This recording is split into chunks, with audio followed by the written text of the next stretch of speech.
여러분 안녕하세요. 반갑습니다. 정재현입니다. 네, 이렇게 애정물 6월달 애정물 코너를 시작을 해보도록 하겠습니다. 여러분께서 정말 중요한 문제를 많이 올려주셨고요. 그래서 거기서 특별히 선별해서 꼭 좀 알았으면 하는 공부 방법하고 그리고 문제 또 뽑아서 설명을 드리니까 끝까지 한번 잘 들어보시고요. 중요한 어떤 뭐라고 할까요? 정보는 잘 챙겨서 그대로 행해주시는 것이 중요하겠습니다. 자, 우선 오늘 공부 방법, 여러분이 올려주셨던 공부 방법 중에 이런 질문이 있었어요. 뭐냐면 한 문제씩 풀면 잘 푼다.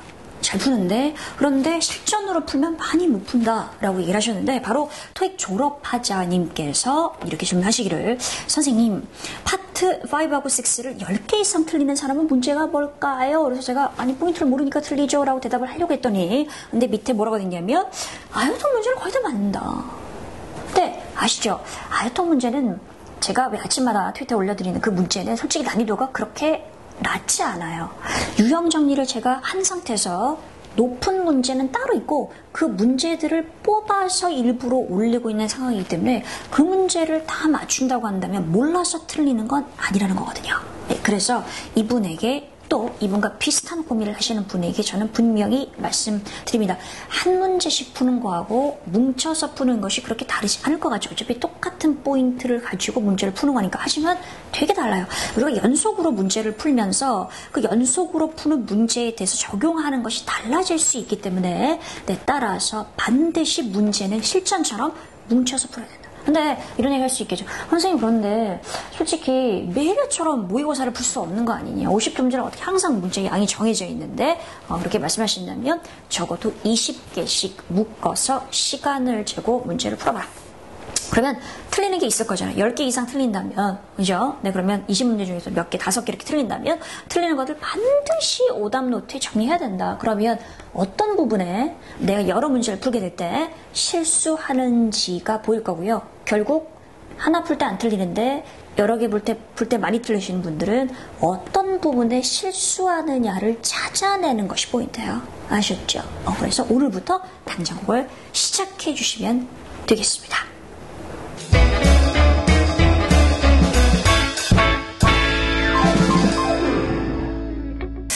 자, 이제 두 번째 공부 방법입니다. 고득점이라고 되게 센스 넘치시는 어떤 그런 네임으로 질문해 주셨는데요. 이분은 지금 910점이세요. 그런데 950점 이상이 필요해요. 많은 분들이 사실 900을 넘기면 되는 상황이지만, 또 어떤 분들은 특정한 목적을 위해서 950 이상이 필요하신 분들이 계시거든요. 그죠? 그럼 이럴 때 이제 공부를 어떻게 해야 되느냐는 좀 다른 얘기가 될 수 있습니다. 그런데 이제 뭐라고 하셨냐면 800대 후반까지는 토익을 공부해서 올린 것이 아니라 그냥 일반 영어를 공부하면서 자연스럽게 그렇게 점수가 나왔다. 토익 공부를 하다 보니까 910점까지는 갔는데 950은 안 된다라고 얘기를 하고 계세요. 자, 그런데 여러분, 800대 후반까지 일반 영어 공부를 해서 이렇게 올렸잖아요. 그렇다면 토익 유형을 알아서 올리는 점수가 20점보다는 훨씬 높아요. 훨씬 높아요. 그래서 이분에게 제가 말씀드리는 것은 또 뭐라고 하셨냐면, 기본부터 다 보기에는 효율적이지 않은 느낌이다라고 얘기를 하셨는데, 사실 그건 맞고요. 다 아는 내용이 대부분일 건데, 그러나 내가 어떤 포인트, 지식을 갖고 있다는 것과 토익에 뭐가 출제가 되는지를 아는 거하고는 되게 달라요. 문제를 풀 때 훨씬 전략적으로 풀 수 있기 때문에, 만약에 토익의 유형 정리를 한 적이 없다면, 그건 기본 어떤 문법 정리가 아니고 시험에 어떤 문제가 나오는지 유형 정리를 꼭 해달라라는 말씀을 드리고 싶어요.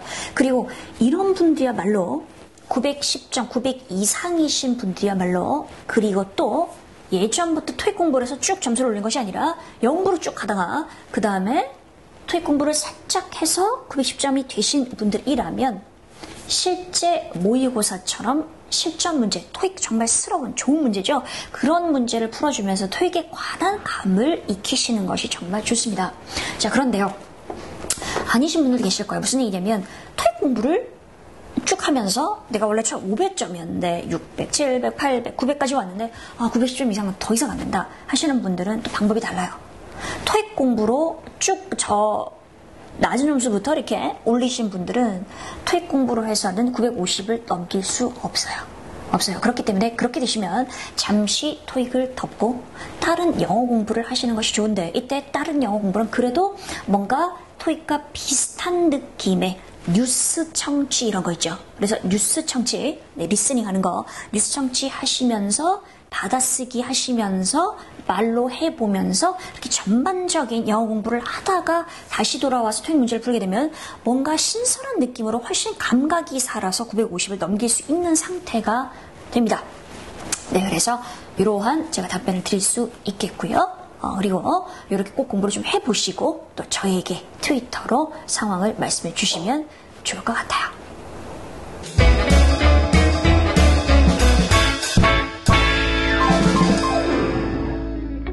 자, 이제 저는 세 분이 올려주신 단어 공부에 관한 얘기를 좀 해보려고 합니다. 그래서 샘펜이라는 약간 션펜하고 닮은 그런 아이디의 분께서 이런 얘기를 하셨어요. 선생님, 4월 예정을 잘 봤습니다. 쌤, 갓 토익 시작한 학생입니다. 전 어휘 단어가 가장 문제인데요. 까마귀 고기를 먹었는데 돌아서면 기억이 나질 않네요.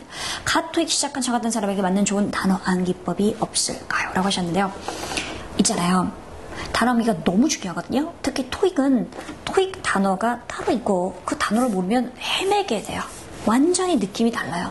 그래서 단어를 외우는 되게 중요한데 어떻게 배울 것이냐라는 부분이 되는 거잖아요. 그러면 제가 여러분에게 이런저런 다른 얘기를 여러 가지 할 수 있겠습니다만 사전을 반드시 예문을 찾아봐라 이런 얘기 말고 그냥 단순히 외우는 방법에서는 가장 실용적이고 그리고 여러분에게 도움이 되는 그러나 사실은 알고 있는 얘기를 좀 하려고 합니다. 경쟁이 제일 좋아요. 그건 제가 학원에서 계속 강의를 하면서 학생들을 보면서 봤던 방법인데요.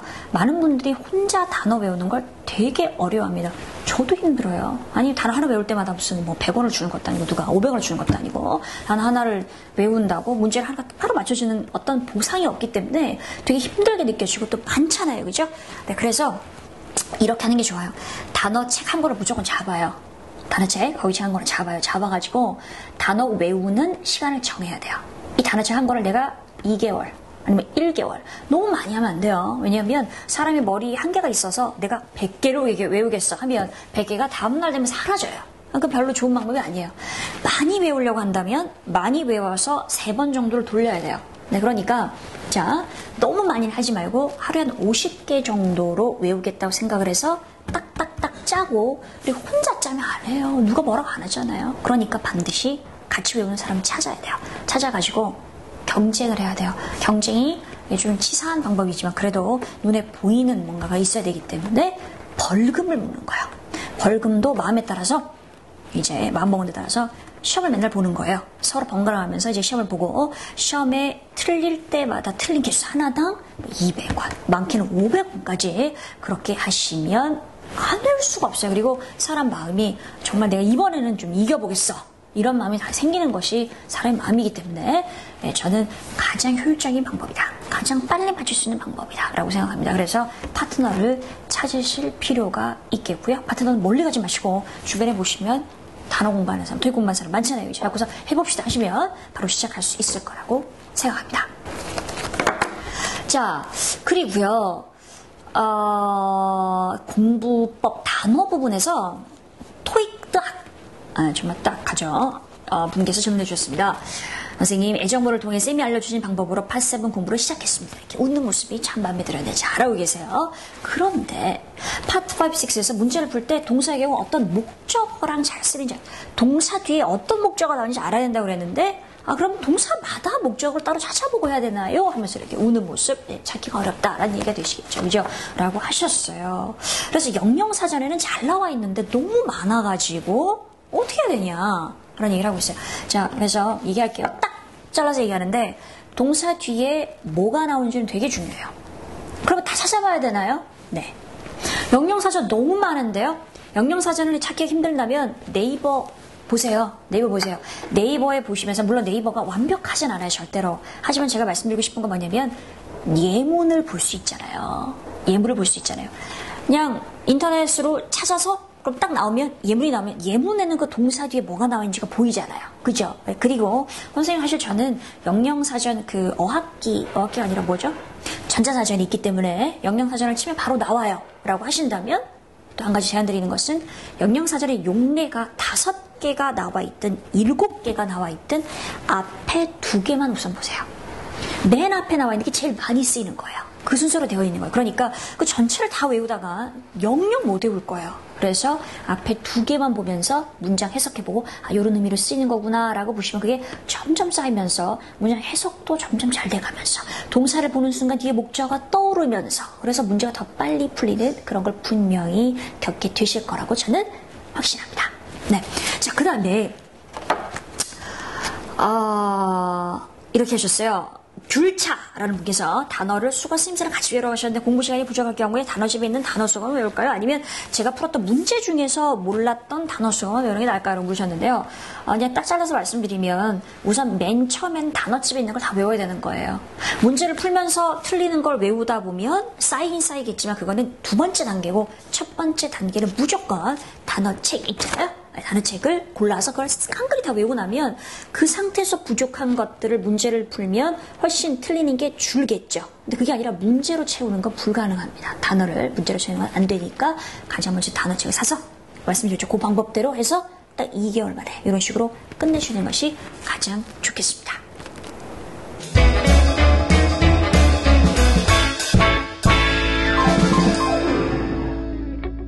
자, 이제 문제 질문을 좀 살펴보도록 하겠습니다. 사실 이 문제는 많은 분들이 되게 얘는 왜 안 되지 하셨던 그런 부분이 좀 있을 거예요. 무슨 얘기냐면 우리가 A, B, C, D가 모두 왜 부사인데 의미가 다를 때 당연히 해석해서 문제를 풀게 되잖아요. 그런데 해석상으로는 얘도 분명히 될 것 같은데 왜 얘가 아니라 다른 애가 정답이라고 하지라고 하는 게 분명히 있어요. 그래서 고주인 하지만 반복되기 때문에 알아두면 이래저래 나중에 문제 풀 때 도움이 되는 애가 바로 extremely입니다. 그래서 어차피 그거 있으니까 문제를 볼 수 있으시잖아요. 애정문제 보시면서 문제를 보시면 동사가 have increased예요. 증가했다고 증가했다를 수식해주는 부사인데 답은 gradually가 돼서 점차적으로 조금씩 점차적으로 증가했다가 맞잖아요. 그죠? 그런데 선생님 extremely는 매우인데 매우 극도로 증가했다. 많이 증가했다. 될 것 같은데 왜 안 돼요? 라고 진짜 그런데 듣고 보니까 오늘 듣고 보니까 진짜 왜 그러지? 라고 생각하시는 분이 있을 겁니다. 저기 지금 잘 듣고 계신 거고요. 자, 정리해 드리도록 하겠습니다. 영어에 있어서 어떤 부사 중에서 많이 매우라는 느낌인데 강조하는 느낌이잖아요. 그죠? 뭐 약을 나타내는 그런 느낌이긴 하지만 그러나 사실은 동사는 수식하지 않고 형용사나 부사를 수식하는 그런 딱 정해진 부사들이 있어요. 그 중에 하나가 extremely가 됩니다. 그래서 매우 증가했다, 매우 감소했다 될 것 같잖아요. 그죠? 그러나 extremely increase, rise, reduce 이런 것들은 절대 불가능하다라고 정리를 해주시면 좋겠고요. 마찬가지로 우리가 매우 많이 하면 떠오르는 게 뭐가 있어요? very도 동사 수식 못하잖아요. 그죠? 그리고 highly도 들어보셨죠? highly 뜻이 뭐예요? 역시 높게 아니고 그렇지 매우 많이잖아요. 매우 많이라는 하이에도 형용사나 부사는 수식하지만 동사는 수식하지 않습니다. 그래서 저 당신 많이 좋아요 그럴 때 I highly like 하면 이상한 말이 된다는 거 기억을 해주시면 좋겠습니다.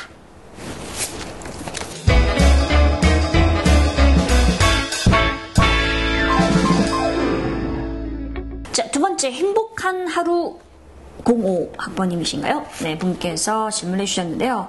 이코노미 RC 천재 5탄 리딩 테스트 8회의 123번이라까지 안 적어주셔야 되는데 라고 문제를 질문을 해주셨네요. 근데 사실 요거는 많이 궁금할 것 같아요. 무슨 얘기냐면 앞에는 가게가 are generally closed니까 일반적으로 문을 닫습니다라고 돼 있고 포인트는 지금 빈칸 다음에 나와 있는 6pm이요. 6시, 오후 6시란 말이에요. 그러면 우리가 시각 앞에 뭐가 오느냐라고 했었을 때 A, B, C, D가 모두 의미가 다른 전치사기 때문에 해석적으로 6시 이후에 문이 닫힙니다. 닫혀있는 상태입니다. 되어서 after가 정답이 맞는데 about은 왜 안 되냐? about이 뜻이 그렇죠. 약이잖아요. 약이니까 약 6시에 될 것 같잖아요. 문을 닫는다. 될 것 같잖아요. 그죠? 자, 그러나 이 얘기를 하고 싶어요. about이 숫자 앞에 와서 숫자를 꾸면서 약 언제라고는 할 수 있지만 그렇다면 about은 단순히 6를 꾸며주는 부사밖에 안 돼요. 그러면 6시에라고 말할 때 그 에가 있어야 되잖아요. 다시 말하면 the stores in this area are generally closed. 그다음에 아무것도 없이 6 p.m. 할 수 없죠. 그죠?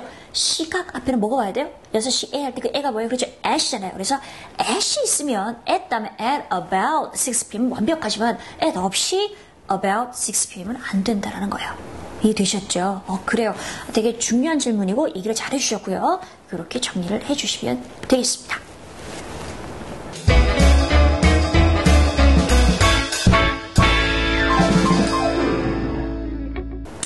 자, 6월 애정물의 마지막 질문 되겠습니다. 호호님께서 질문을 주셨는데요. 선생님 안녕하세요. 여기 질문한 거 맞나요? 하셨는데 여기 질문한 거 맞고요. 그리고 제가 사실 그동안 모든 질문에 답변을 못 해드렸었는데 이번 달부터는 모든 질문에 대답을 해드릴 수 있을 것 같습니다. 그래서 여러분께서 궁금하신 부분들 다 애정물에 올려주시면 될 것 같고요. 그래요. 좋아요. 자, 그렇다면 이분이 뭐라고 질문하셨냐면 during 뒤에 동명사가 못 온다고 들었는데 전치사 뒤에 동명사가 못 오는 건가요?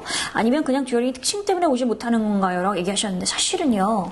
전치사 뒤에 동명사가 너무 잘 와요. 그래서 동명사 ing 앞에 빈칸 비어가지고 전치사가 정답되는 문제가 출제가 정말 많이 돼요. 그래서 왜 5월달 시험에도 instead of가 정답이었고 뒤에 ing가 나와서 뭐 하는 것 대신에 출제됐던 거. 그리고 사실 우리가 그 문제를 언제 풀었었나요? 그래서 대비 문제에서 풀었던 것도 아마 기억이 나실 거예요. 그렇지. 그래서 하고 싶은 얘기는 동명사 뒤에 말 잘못했어요. 전치사 뒤에 동명사 ing가 오는 것은 되게 많이 쓰는 쓰임이고 그 다음에 그 동명사 앞에 전치사가 뭐가 오는지는 제가 또 오늘 강의하면서 설명을 드릴 거고요.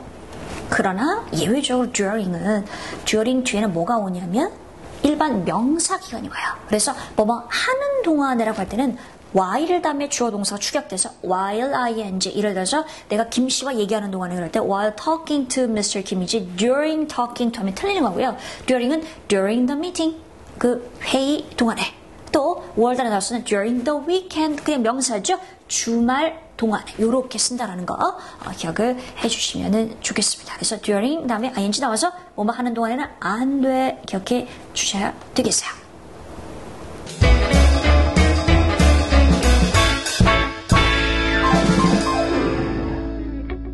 자, 여러분 이렇게 해서 6월달 애정물 코너도 이제 정리가 되었습니다. 어떻게 도움은 좀 많이 되셨나요? 저는 개인적으로 정말 이 애정물 코너가 의미 있는 코너라는 생각이 들어요. 왜냐하면 토익 질문은 많이 할 수 있고 또 답변도 이렇게 얻을 수 있습니다만 사실 우리가 공부 방법이 되게 중요한데 방법에 관한 얘기는 잘 못 듣잖아요. 그래서 여러분도 마찬가지로 애정물 코너를 잘 이용하셔서 공부하다가 생기는 어떤 문제나 질문이든 가감없이 이렇게 올려주시면 제가 거기서 탁탁 뽑아가지고요. 이거 꼭 알아야 돼 라고 생각하는 것들은 다음 7월 애정물을 통해서 여러분에게 전달하도록 하겠습니다. 여러분 화이팅 하시고요. 제가 항상 함께 있다는 거 잊지 마시고요. 열심히 공부해서 저에게 좋은 소식 전해주실 것을 저는 또 기다리겠습니다.